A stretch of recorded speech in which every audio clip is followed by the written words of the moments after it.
The gameplay definition of unexpected. Now, when you think of an elderly scientist, and I'm gonna assume he's in his mid-60s, would it be fair to assume that a Kojima character in that group wouldn't be able to hold his own? Well, not only does he hold his own, he does it in something that hasn't been precedented since the Vamp Sniping Challenge, because Drago's fight is played with him entirely latched around your throat and stabbing you. It's a frantic mismatched battle because you are constantly losing health to Dr. Madnar, and your only hope to land enough hits with the Nikita launcher, and again, it's unlikely that an old scientist would be able to deal so much damage. Yet, my favorite part about the fight is one of its biggest annoyances, because like clockwork throughout the fight, you'll get "I can't breathe" text boxes, and while you could write them off as pointless infuriation to make an already difficult situation obtuse and hard to control, the text boxes are there to better emulate to the player of how choking feels to Solid Snake.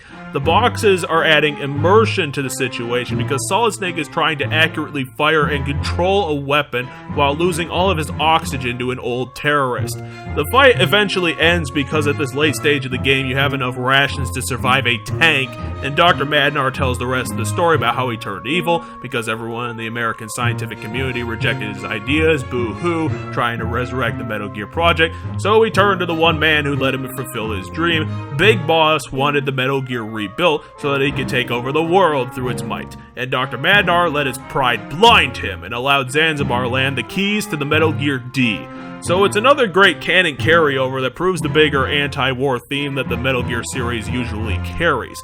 Yet, it is jarring that immediately after their choke fight, don't take that out of context, Dr. Madnar has a change of heart about thinking about Ellen and tells Solid Snake that he didn't change the weakness from TX-55 in the designs because, well, you can't attack the park with all the weapons, that's where all the metal is. The Dr. Madnar fight was a colorful end of the arc for this two-game character, with a unique premise, and it shows Kojima's design idea at the end of the project. Add more characters!